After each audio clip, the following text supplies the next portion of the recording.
Tape script 1. A variety of accents. 1.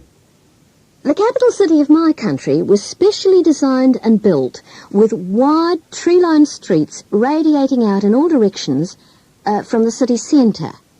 They join concentric ring roads and are all pretty well identical.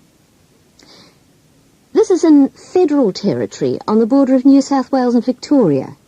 And the drawback is that it's almost impossible to find your way around it, even after you've lived there for years. 2.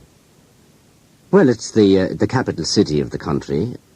Now, it's famous really for, well, I think it's famous for two things. It's famous for the writers that have come from there. People like George Bernard Shaw, Oscar Wilde, James Joyce.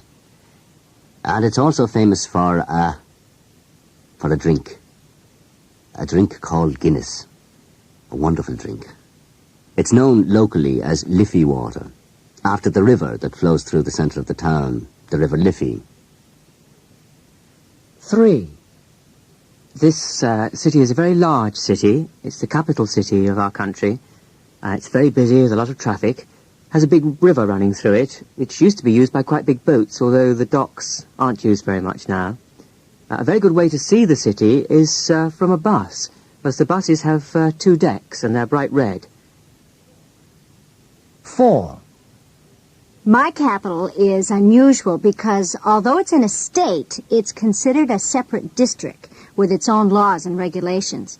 In the middle of it, there's a big house where our country's leader lives. It has a west wing and an east wing, and parts of it are open to the public. There's also a house where senators work and where representatives work, and there's a 5-sided building where everybody that's in power works.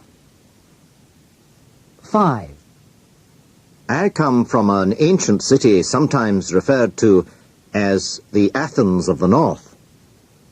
The main picturesque shopping street in the city centre is called Princes Street and is overlooked by the castle, built on a hill of volcanic rock. 6. Well, it lies on the south coast of the country, on the banks of the River Taff. It's the capital city, of course, and about 50 years ago used to be a very, very important port indeed, really. But since the traditional industries of steel and coal have been in decline, well, the old docks they've gone a bit downhill as well.